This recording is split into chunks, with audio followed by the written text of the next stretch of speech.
Hello students, I am myself DK Jha, chemistry faculty. You are most welcome on my channel Chemistry Funda. तो आज मैं board exam जो CBSE board exam है अभी तक जो मैंने पढ़ाया था SN2 रिएक्शन तक पढ़ाया था। आज मैं चर्चा करने जा रहा हूँ SN1 रिएक्शन का। ये आप लोग देखो कि SN1 रिएक्शन की आज मैं चर्चा कर रहा हूँ। SN1 ठीक है। SN1 रिएक्शन में कैसे होगा कि मान लो कोई अल्काइल हैलाइड है या कोई अल्काइल ब्रोमाइड ले लो और इसको हमने एक्वस OH माइनस के साथ रिएक्शन करा रहा हूं। एक्वस OH माइनस के साथ जब हमने इसको रिएक्शन करवा दिया तो यदि आप स्टीरियो केमिस्ट्री के सेंस से सोचोगे यहां पे दो प्रोडक्ट देगा, OH ऐसे और फिर OH देगा इस टाइप से। ठीक है, इसको हम बोलेंगे retention of configuration. Retention of configuration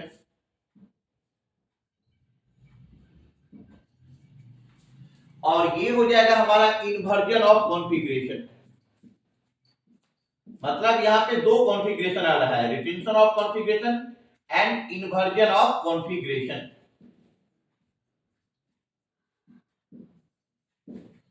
inversion of configuration ठीक है। तो यहां पे दो, अच्छा ये जो रिएक्शन है SN1 ये दो स्टेट में होता है। मान लो कि हमने ले लिया कोई टर्सरी हैलाइड ले लिया, इसका मैकेनिज्म की मैं बात कर रहा हूं, तो CH3 CH3 CH3 और यहां पे हमने लगा दिया Br। इसका जो फर्स्ट स्टेप है ये रिवर्सिबल स्टेप है, ये रिवर्सिबल स्टेप है और ये रेट डिटरमाइनिंग स्टेप भी है। इस स्टेप पे जब हम हीट करेंगे तो कार्बन और ब्रोमीन बॉन्ड ब्रेक कर जाएगा।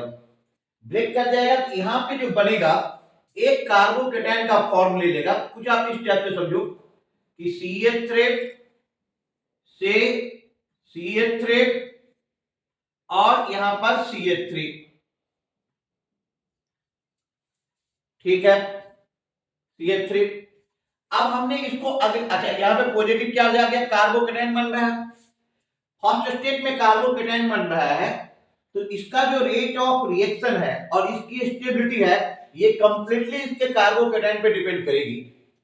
अब मैं इसको नेक्स्ट स्टेप में न्यूक्लियोफाइल से रिएक्शन करवा रहा हूं और न्यूक्लियोफाइल में अकॉर्डिंग टू क्वेश्चन मैंने यहां पे लिया किया हूं, यहां पे हमने लिया हूं OH माइनस।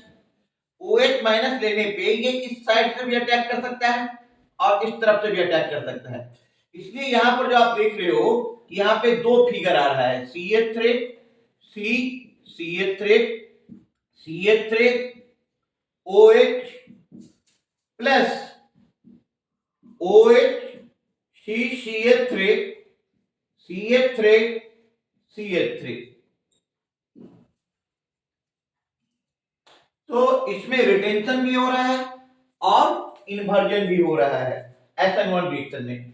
यदि मैं ऊपर में यहां पे लिख रहा हूं, आप गौर करना कि यदि इसके रेट ऑफ रिएक्शन की बात किया जाए, ये यदि मैं इसके रेट ऑफ रिएक्शन की बात करूं तो रेट ऑफ रिएक्शन इसका बेटा ये ऊपर वाला आप देख लो बॉक्स -dC/dt, ब्लू कलर से लिख रहा हूं -dC/dt। ये जो रेट ऑफ रिएक्शन है, rate of reaction depends upon slow step, so this rate of reaction is equal to K into concentration of alkyl halide, क्योंकि स्लो स्टेप में सिर्फ अल्काइल हैलाइड ही पार्टिसिपेट कर रहा है, अल्काइल हैलाइड पार्टिसिपेट कर रहा है, तो -dC/dt equal to K into concentration of alkyl halide और यहां से ऑर्डर हो जाएगा हमारा 1, ऑर्डर हो जाएगा 1। अच्छा आप सब जानते हो कि ये सब्स्टिट्यूशन रिएक्शन है तो S न्यूक्लियोफाइल सब्स्टिट्यूट कर रहा है 1 N और ऑर्डर 1 है, इसलिए इसका नाम हो गया SN1 रिएक्शन। अब ये SN1 रिएक्शन डिक्टेट जो होगा इसकी सब कुछ डिसाइड करेगी इसकी जो इंटरमीडिएट कार्बोकेटाइन है इसके स्टेबिलिटी पे, इसके स्टेबिलिटी पे। तो आप लोग इसको नोट डाउन करिए, नोट डाउन करें इसे।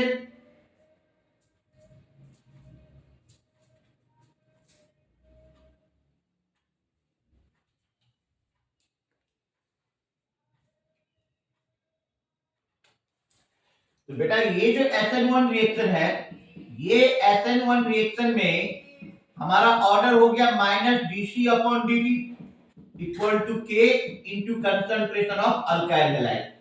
ऑर्डर आ गया 1, ऑर्डर हो गया 1। अच्छा, इसकी जो स्टेबिलिटी होगी, रेट ऑफ रिएक्शन होगा टर्सरी सबसे फास्टली, क्योंकि टर्सरी कार्बोकेटाइन स्टेबल है, टर्सरी सबसे फास्टली जाएगा, देन जाएगा सेकेंडरी, देन जाएगा primary. Rate of reaction decreases, rate of reaction decreases, reaction का रेट डिक्रीज करेगा। यदि आप हैलाइड की बात कर रहे हो कि अल्काइल आयोडाइड आ जाए, अल्काइल ब्रोमाइड आ जाए, अल्काइल क्लोराइड आ जाए, तो आप ऐसे समझ लो कि अल्काइल आयोडाइड की रिएक्टिविटी सबसे फास्ट आर है, then RBr, then RCl। Rate of reaction decreases,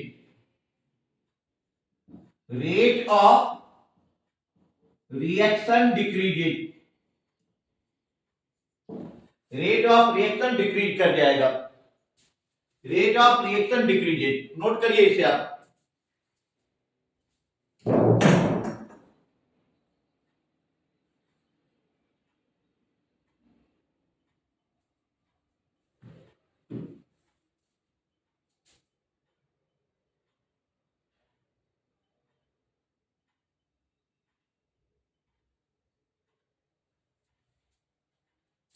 rate of reaction decreases.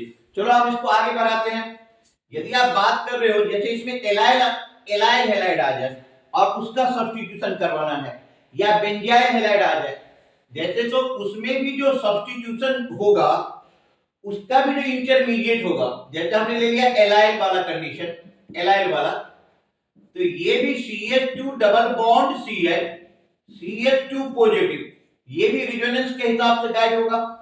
ये इधर आ गया तो अगला स्टेप में हो जाएगा CH2 positive, CH double bond CH2, फिर ये इधर, ये रेजोनेंस के हिसाब से गाइड हो रहा है, इसकी स्टेबिलिटी बढ़ रही है, इसका रेट ऑफ रिएक्शन काफी अच्छा होगा। यदि आप बेंजाइलिक कार्बोकेटाइन की बात कर रहे हो, तो बेंजाइलिक कार्बोकेटाइन में आप सब जानते हैं कि ये बेंजाइल कार्बोकेटाइन है, ये बेंजाइल कार्बोकेटाइन है, ये भी रेजोनेंस स्टेबलाइज हो जाएगा। अब आप देखो यहाँ पे हमने इसका जो रेजोनेंस ड्रॉ करेंगे तो ये हो जाएगा double bond CH2 positive, double bond CH2 positive, फिर हमने लिया नेक्स्ट स्ट्रक्चर में आ जाएगा ये double bond CH2, double bond और पॉजिटिव चार्ज यहां पे आ गया। अगले स्टेप में फिर से बना लो आप रेजोनेटिंग स्ट्रक्चर, तो यहां पे आ गया डबल बॉन्ड, यहां पे डबल बॉन्ड, यहां पे डबल बॉन्ड CH2, और यहां पे आ गया आपका पॉजिटिव चार्ज।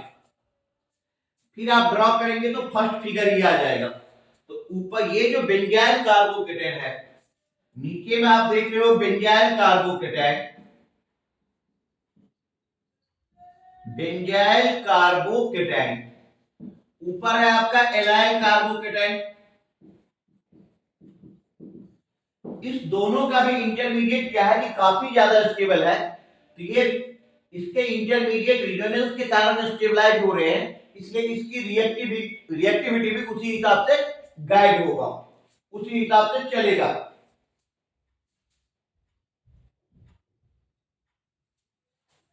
उसी हिसाब से चलेगा। Okay, note down.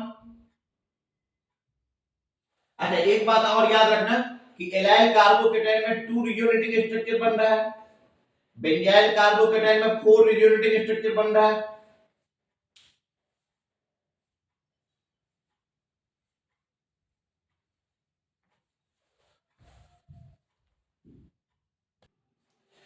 ठीक है बच्चों, तो अब एग्जांपल 6.6 जो एनसीईआरटी का है, वो हमसे क्वेश्चन पूछा जा रहा है कि SN2 रिएक्टिविटी में आपको इसको और इसको अरेंज करना है और इसको और इसको भी अरेंज करना है कि SN2 रिएक्टिविटी किसका ज्यादा होगा। तो आपको पता ही है कि SN2 में रिएक्शन का ऑर्डर क्या होता है, primary, after that secondary, then tertiary.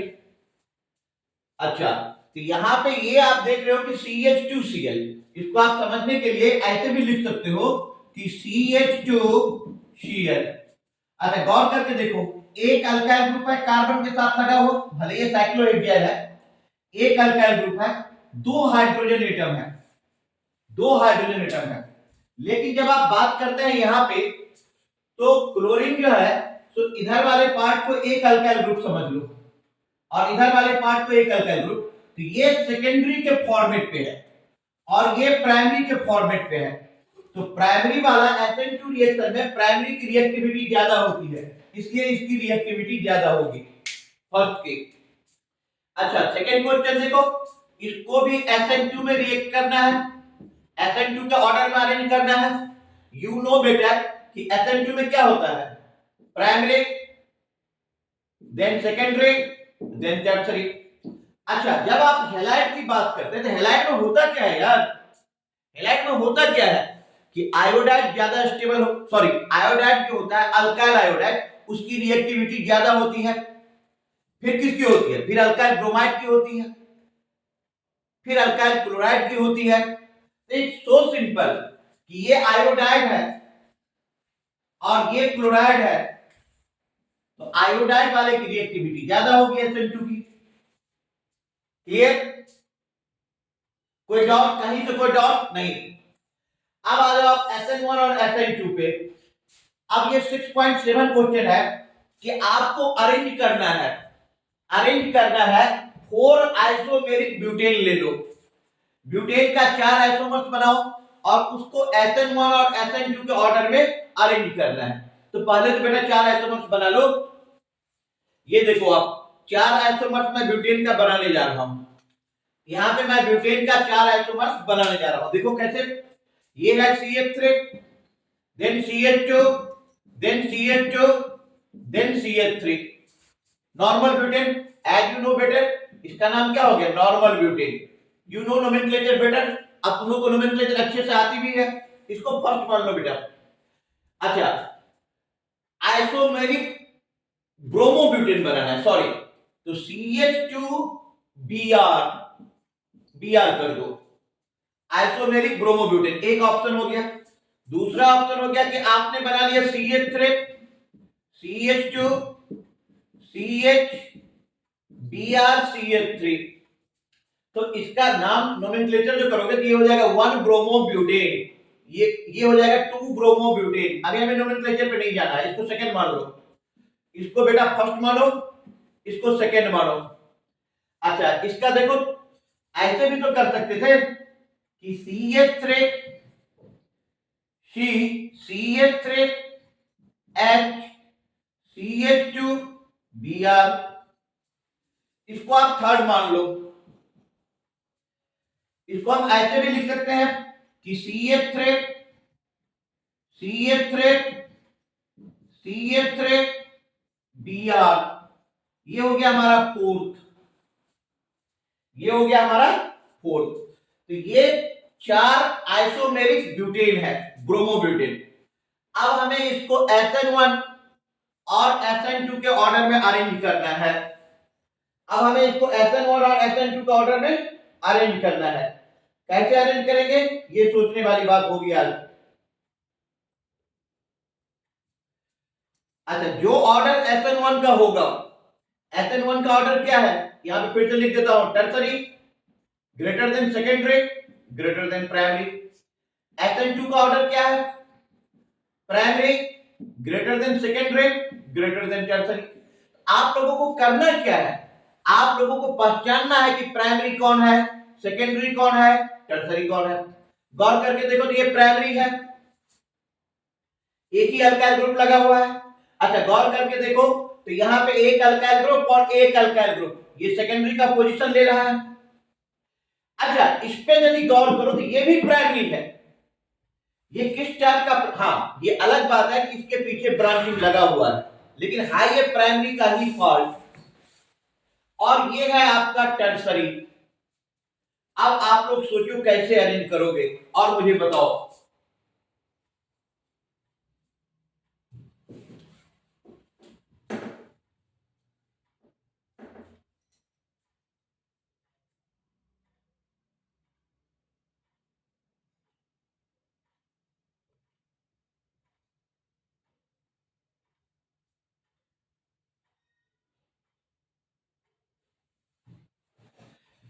ठीक है बेटा, कर लिया आप लोगों ने। तो सबसे पहले हम इसमें आंसर लिखेंगे SN1 का। आप लोगों को पता है कि SN1 की रिएक्टिविटी क्या होती है, tertiary, then secondary, then primary. तो टर्सरी में यहाँ पे कौन है सबसे पहले, ये फिगर नंबर 4, ये हो जाएगा सबसे फर्स्ट। टर्सरी के बाद आ जाएगा सेकेंडरी, सेकेंड। फिर आ जाएगा प्राइमरी का ये ब्रांच वाला पोजीशन, थर्ड। फिर हो जाएगा फर्स्ट।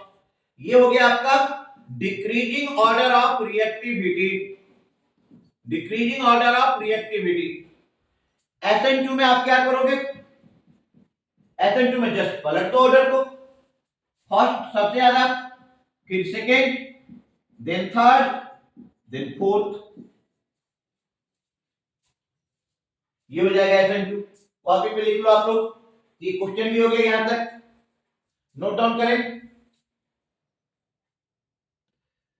बेटा। अब जब हम लोग SN1 और SN2 पढ़ लिए हैं तो आपको पता होगा कि इस टॉपिक में अब हमें ऑप्टिकल आइसोमेरिज्म की भी जरूरत होगी, डेक्स्ट्रो, लिबो, स्टीरियो आइसोमर, इनएंशियोमर, सारे कुछ। तो यहां पे कुछ बात हम ऑप्टिकल आइसोमेरिज्म का कर लें। ऑप्टिकल आइसोमेरिज्म, अच्छा 11th क्लास में आप लोगों ने पढ़ा भी होगा। यहां पे मैं टू दी पॉइंट पर बात कर रहा हूं बोर्ड एग्जाम के हिसाब से। ऑप्टिकल आइसोमेरिज्म होने के लिए कंडीशन क्या होना चाहिए, ऑप्टिकल आइसोमेरिज्म होने के लिए कंडीशन क्या होना चाहिए। फर्स्ट पॉइंट, फर्स्ट कंडीशन ले लो कि at least one asymmetric carbon atom,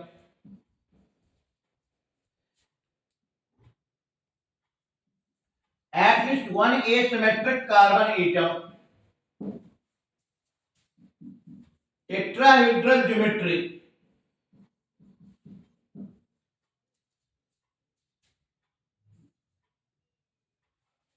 tetrahedral geometry। Third point, non superimposable, non superimposable pair of mirror image,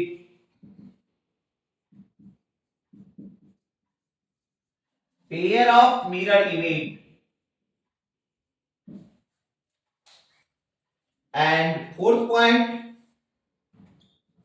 must not have plane of symmetry, must not have plane of symmetry, plane of symmetry। चलो एक एक point का हम discussion कर रहे हैं। कोई भी कंपाउंड ऑप्टिकली एक्टिव है, इसके लिए चार कंडीशन बेटा होना चाहिए। क्या होना चाहिए, एसिमेट्रिक कार्बन एटम होना चाहिए, टेट्राहेड्रल ज्योमेट्री होना चाहिए, non superimposable pair of mirror image होना चाहिए, और must not have plane of symmetry. Plane of symmetry की जरूरत नहीं है, वो नहीं होना चाहिए। तुम बोलोगे सर कैसे एक्सप्लेन करोगे, ये देखो आप पहले सिंपल मान लो कार्बन है और कार्बन के साथ इधर हाइड्रोजन लगा हुआ है, इधर फ्लोरीन लगा हुआ है, इधर क्लोरीन लगा हुआ है, इधर ब्रोमीन लगा हुआ है। ठीक है, what do you mean by asymmetric carbon atom या कायरल कार्बन एटम या chiral सिंटेट? when carbon atoms attached, when carbon atoms attached to four different atoms or groups, when carbon atoms attached to four different atoms or groups, जब carbon atom चार different atom के साथ attach होगा या group के साथ attach होगा तो वो that is called asymmetric carbon atom. First point यहां पे देखो, इस कार्बन को गौर करके देखो, यहां पे हाइड्रोजन एक ग्रुप है, फ्लोरीन एक ग्रुप है, क्लोरीन एक ग्रुप है, ब्रोमीन एक ग्रुप है। That means what, it's very simple कि कार्बन क्या है कि एसिमेट्रिक कार्बन एटम है, कायरल कार्बन एटम है, कायरल सेंटर है। यस। सेकेंड पॉइंट हो गया कि टेट्राहेड्रल ज्योमेट्री। टेट्राहेड्रल ज्योमेट्री के बारे में आप इतना जान लो कि टेट्राहेड्रल ज्योमेट्री तभी होगा जब हाइब्रिडाइजेशन sp3 होगा। क्या होगा? sp3। और all single bonded carbon atoms, जितने सारे दुनिया के सिंगल बॉन्डेड कार्बन एटम्स होते हैं उनकी हाइब्रिडाइजेशन क्या है? sp3 है। तो ये तो सिंगल बॉन्ड में है तो sp3 है। sp3 होने का मतलब हो गया कि ये टेट्राहेड्रल है। अच्छा, अब थर्ड पॉइंट से पहले मैं फोर्थ पॉइंट को डिस्कशन बता देता हूं कि must not have plane of symmetry. Plane of symmetry नहीं होना चाहिए। प्लेन ऑफ सिमेट्री के बारे में आप क्या जानते हो कि plane of symmetry is a plane which bisects the compound in such a way that one half is the mirror image of another half. Plane of symmetry बेटा वो प्लेन होता है जो किसी भी कंपाउंड को इस टाइप से ब्रेक करता है कि उसका वन हाफ दूसरे हाफ का क्या बन जाए? मिरर इमेज बन जाए। That is called plane of symmetry. तो प्लेन ऑफ सिमेट्री नहीं होना चाहिए। जैसे प्लेन ऑफ सिमेट्री का एक सिंपल सा मीनिंग ले लो, जैसे कि ये स्क्वायर है, आप इधर से भी प्लेन काटोगे, देखो ऊपर वाला इमेज नीचे वाले इमेज के बराबर है। That is called plane of symmetry. तुम्हें क्या लग रहा है इस कंपाउंड में कोई प्लेन ऑफ सिमेट्री है? नहीं है। ठीक है। और थर्ड पॉइंट की non superimposable pair of mirror image. अब इसको यहां पे देख लो कि जैसे कार्बन है, इधर हमने लिया था फ्लोरीन, इधर लिया क्लोरीन, इधर लिया ब्रोमीन, इधर लिया हाइड्रोजन। अब जब इसको हमने मिरर के पास ले गया, यहां पे क्या बन रहा है? क्लोरीन क्लोरीन के पास, हाइड्रोजन हाइड्रोजन, ब्रोमीन इधर आ जाएगा और फ्लोरीन इधर चला जाएगा। अब आप देखो कि जब आप इस फिगर को उठा करके इस फिगर पे रख दो तो देखना कि फ्लोरीन पे ब्रोमीन आ रहा है, मिसमैच कर रहा है। मिसमैच हो गया मतलब नॉन सुपर इंपोजेबल हो गया। क्या हो गया? Non superimposable. इसका मतलब ये जो कंपाउंड है ये चारों कंडीशन को फुलफिल कर रहा है। एसिमेट्रिक कार्बन एटम है, टेट्राहेड्रल ज्योमेट्री है, non superimposable pair of mirror image है और प्लेन ऑफ सिमेट्री बिल्कुल ही एग्जिस्ट नहीं कर रहा है। दैट मींस कि optical activity of this compound is completely justified. ये कंपाउंड हो गया ऑप्टिकली एक्टिव। ऑप्टिकली एक्टिव लिख दो, ये हो गया ऑप्टिकली एक्टिव। Optically active. अब डायस्टेरियोमर्स क्या होता है, इनएंटियोमर्स क्या होता है, मेसोआइसोमर्स क्या होता है, इन सारी बातों पे हम चर्चा अपने नेक्स्ट वीडियो में करेंगे। Thank you.